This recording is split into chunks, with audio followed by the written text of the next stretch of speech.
मुलाकात एक शख्सियत से इस कार्यक्रम में हम आज आपके लिए लेकर आए हैं ज़िला उपायुक्त कैप्टन मनोज कुमार का ये ख़ास इंटरव्यू। सभी ये जानना चाहते हैं कि हमारे ज़िले के उपायुक्त इस समय कौन हैं, वो कहाँ से हैं, उनका कार्य कैसा चल रहा है, उनकी क्या इच्छाएं होती हैं और उनकी क्या जिम्मेदारियां होती हैं। बहुत सी ऐसी बातें हैं जिनके बारे में आप उत्सुक रहते हैं लेकिन पता नहीं चलता। जी हाँ, जस्ट इंडिया आपके लिए लेकर आया है ये ख़ास मुलाकात का इंटरव्यू। वो आपके सामने है, आपके ज़िले के उपायुक्त कैप्टन मनोज कुमार। सर, आपका बहुत बहुत स्वागत है इस कार्यक्रम में। इस खास कार्यक्रम को शुरू करें इसके पहले कुछ जानना चाहेंगे हम। जस्ट इंडिया आपसे जानना चाहता है क्योंकि हरियाणा आपसे जानना चाहता है। आपके जो पैतृक गांव है वो कौन सा है? मेरा गांव छोटा सा गांव है जो हरियाणा और राजस्थान की बॉर्डर पे है। गागड़वास नाम है गांव का, जो भिवानी जिले में एक सब डिवीजन है, लोहारू। जी जी। और उधर राजस्थान का बॉर्डर बहुत ही नामी गिरामी एक कस्बा है, पिलानी, जी बिरलाज का शहर। जी। पिलानी और लोहारू के बॉर्डर पे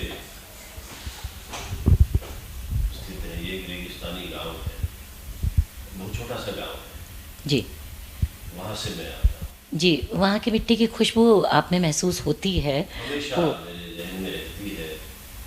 और सारी वो चीज़ें जो बचपन में वहाँ देखते थे, जो सीखा वहाँ पे, जी और वो सब चीज़ें ताज़ा रहती हैं जहन में। जी, बहुत अच्छी बात कही आपने। लेकिन साथ में ये जानना चाहूँगी मैं कि आपकी एजुकेशन क्या उस गांव में रही या कहीं एक अच्छे कस्बे में या स्कूल में, क्योंकि पिलानी आपके बिल्कुल पास था जो कि एजुकेशन हब है।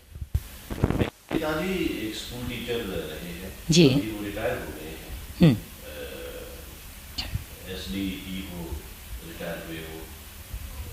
और मेरी माँ भी उस वक्त की मैट्रिकुलेट हैं, हम्म। वो राजस्थान से ही करती हैं।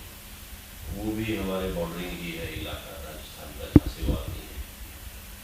उनकी शिक्षा अच्छे माहौल में हुई थी, जितनी भी हुई उनकी शादी से पहले।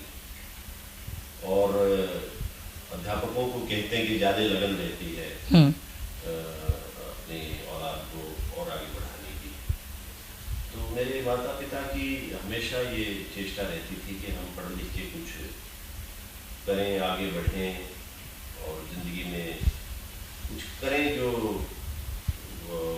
जिसका कुछ मायना हो, जिसका कुछ अर्थ हो, बजाय इसके कि संसार में आके और अपना ज़िंदगी को गंवा के और व्यर्थ ऐसे ही बगैर कुछ खास सार्थक किए हुए चले जाए।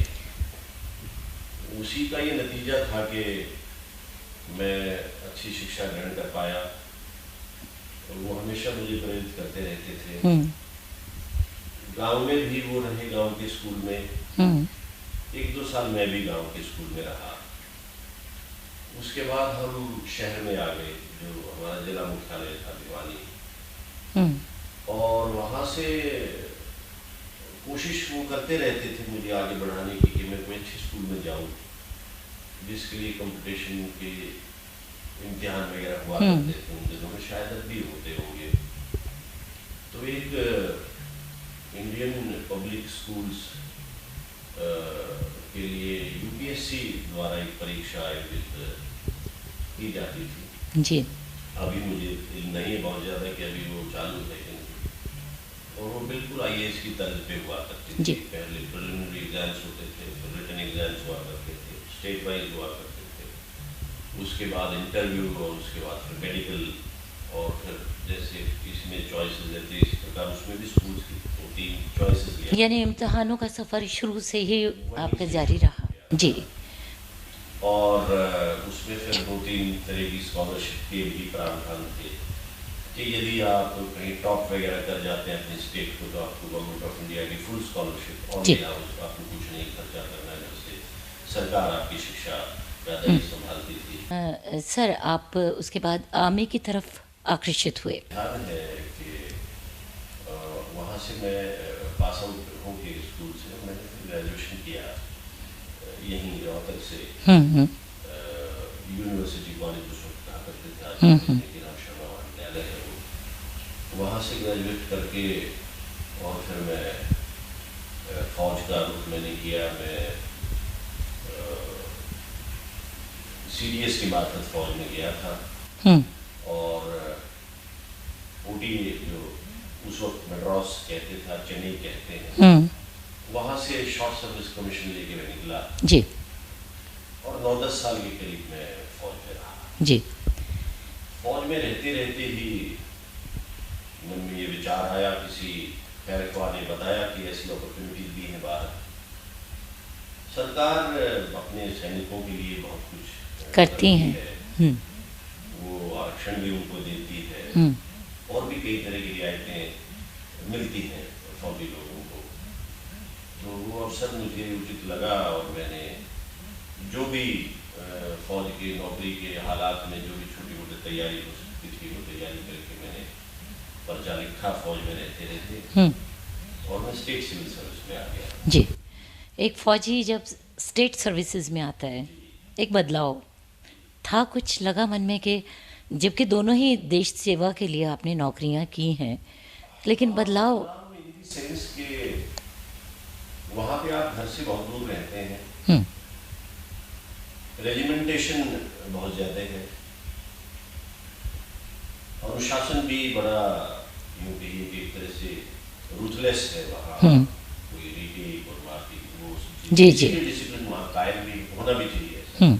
लेकिन वहाँ की बहादुरी जो आप यहाँ लेकर आए हैं, शायद वो आपका एक आधार बन के काम कर रही है आपके साथ। बहादुर लोग तो यहाँ भी होंगे, है बहुत है, लेकिन एक ट्रेनिंग का पार्ट भी कह सकते हैं। से निकल के जाते हैं वहाँ ट्रेनिंग। यस, मैं वही कहना चाह रहा था आपको कि बहुत से मुल्कों में एक कंस्क्रिप्शन नाम की चीज़ है, कंस्क्रिप्शन है कंपल्सरी फौजी नौकरी के लिए, कहीं 2 साल है, कहीं 3 साल, कहीं 5 साल।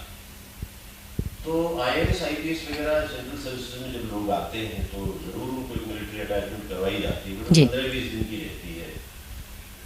तो वो इसीलिए रहती है कि आपको अपनी फौज के लोगों की दुश्वारियाँ मालूम चलें और आप में रेजिमेंटेशन की भावना आए, आप में एक नेशनलिज्म और देश प्रेम की भावना आए। उसके बाद आप हरियाणा सिविल सर्विसेज के लिए आपने अप्लाई किया और आपका वहाँ सिलेक्शन हुआ।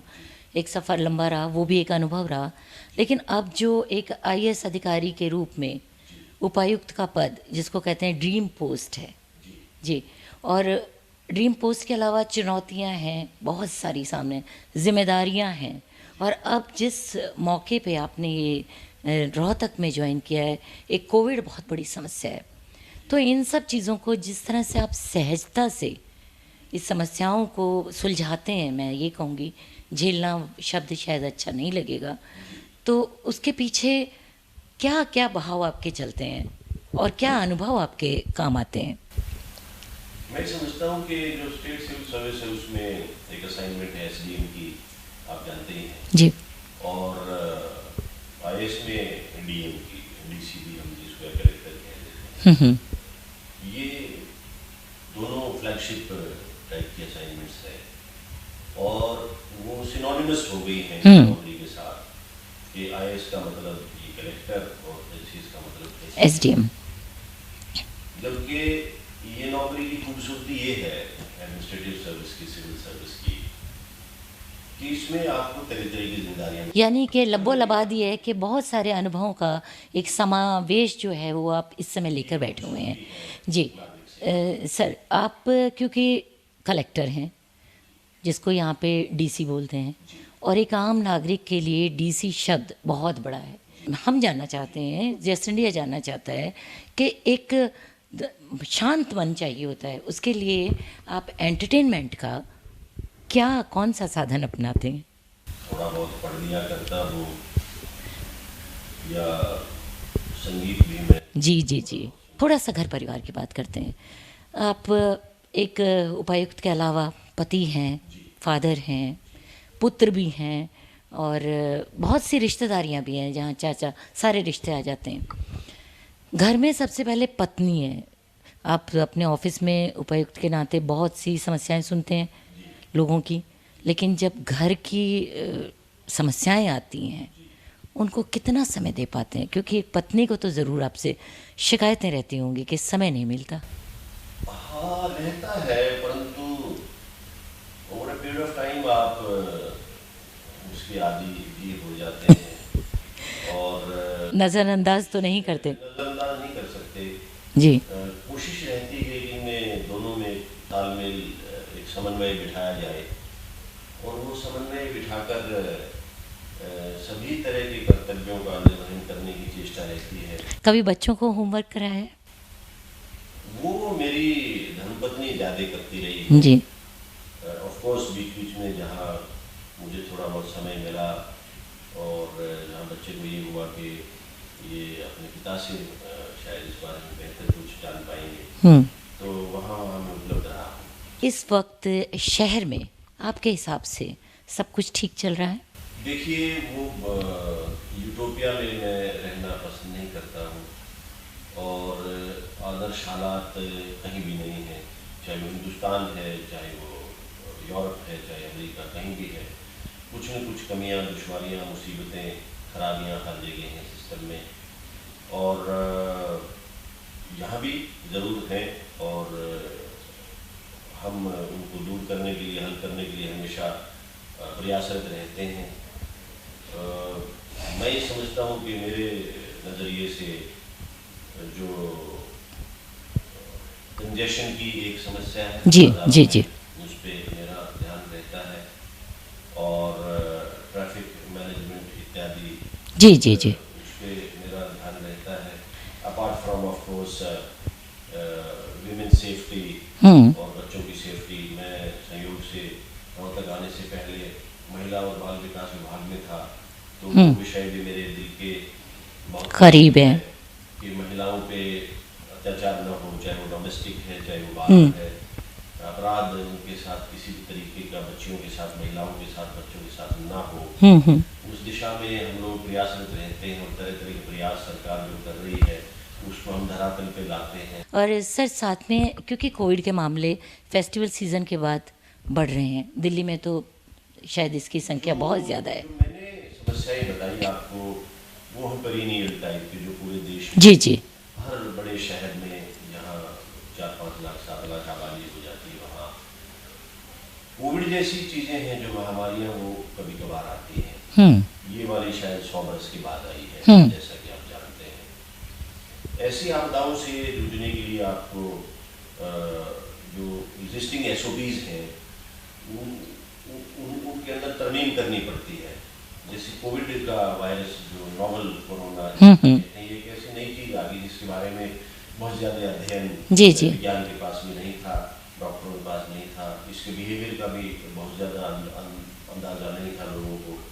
तो हर रोज़ कोर्स ऑफ एक्शन धीरे धीरे जो ज्ञान बढ़ता गया और वो कोर्स ऑफ एक्शन अपग्रेड होता गया, चलता गया, टर्निंग होती गई। तो यस, बहुत बड़ा चैलेंज है ये, परंतु खास बात ये है कि जब यूरोप और अमेरिका में इसने कहर ढाया तो भारत सरकार की और प्रदेश सरकार की नीतियों की वजह से हमने इसको लॉकडाउन में काबू किया जी, और हम बाकी मुल्कों की अपेक्षा बहुत ही सेफ रहे हैं जी, बहुत ही सेफ रहे, हमारी जनता सेफ रही। अभी ये जो सेकेंड वेव है, कई जगह थर्ड वेव आ गई है, फिर से इसने सिर उठा लिया है। इसमें हम फिर से प्रयासरत हैं कि कम से कम नुकसान कैसे हमारे प्रदेश में, जी, हमारे जिले में, देश में। हमारे ज़िले के लिए कोई खास नीति तय की है अभी? इस दौरान चूंकि अब तक दवा नहीं है, तब तक आप IEC एक्टिविटीज पे ही फोकस कर सकते हैं, जिसमें अवेयरनेस कैंपेन, जिसमें मोटिवेशन है, जिसमें उसको इन्फोर्स करने के लिए कुछ टीम्स हैं। और आपको ज्ञान ही है कि हमारे PGI में भी एक कोवैक्सीन का ट्रायल चल रहा है, फेज का ट्रायल शुरू हो गया है। इसके अलावा हमारी पब्लिसिटी वैन्स वगैरह है, हम रेडियो के माध्यम से भी लोगों से जुड़ते हैं, हम अखबारों के माध्यम से भी हर रोज़ लोगों से जुड़ते हैं, TV के माध्यम से जुड़ते हैं, हर रोज़ अपील्स करते हैं।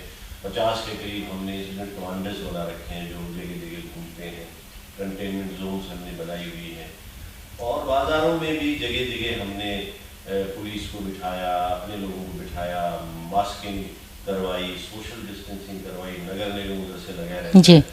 बेसिकली जब तक दवा नहीं है तब तक आप समझ, सूझ, ज्ञान उसी के भरोसे रह सकते हैं। वो चूँकि ये बीमारी एक ऐसी बीमारी है जो नज़दीकी संपर्क से ज़्यादा लगती है, तो सोशल डिस्टेंसिंग और मास्किंग ये और हाइजीन, हाथों को समय समय पे साफ करते रहना, चाहे वो सैनिटाइजर से, चाहे वो साबुन के पानी से है, वो यदि लोग कर लें रिलीजियसली तो इससे बचा जा सकता है। जी। वही प्रेरणा, वही मोटिवेशन, वही इल्तिजा, वही प्रार्थना हम तरह तरह के माध्यमों से लगातार बिना रुके सतत पिछले 3 महीने से जो मैं हूँ, उससे पहले जो मेरे प्रेडिसेसर थे वो भी जुटे हुए थे, और पूरा हरियाणा, सिर्फ हम ही नहीं, जी, रोहतक जी। में नहीं, पूरे देश में ऐसे लोग जुटे हुए हैं। वो चाहे किसी भी सर्विस के लोग हैं, चाहे वो एग्रीकल्चर महकमे के लोग हैं, चाहे वो शिक्षा महकमे के लोग हैं, चाहे वो डॉक्टर्स हैं, चाहे वो पुलिस है, सभी लोगों ने इसमें जी जान लगा रखी। तो हमारे देश की संस्कृति की यही खूबसूरती है कि जब कभी कोई मुसीबत आती है तो मिलजुल कर सब इस मुसीबत का सामना करते हैं, डट कर सामना करते हैं। आपके ज़िले के उपायुक्त कैप्टन मनोज कुमार से ये खास बातचीत चल रही थी। आखिर में आपका मन तो यही कह रहा होगा, ना जी भर के देखा ना कोई बात की, बड़ी आरज़ू थी मुलाकात की। ये मुलाकातों का सिलसिला यूं ही चलता रहेगा और आपसे हम मुखातिब होते रहेंगे। अगले कार्यक्रम तक के लिए हमें आगे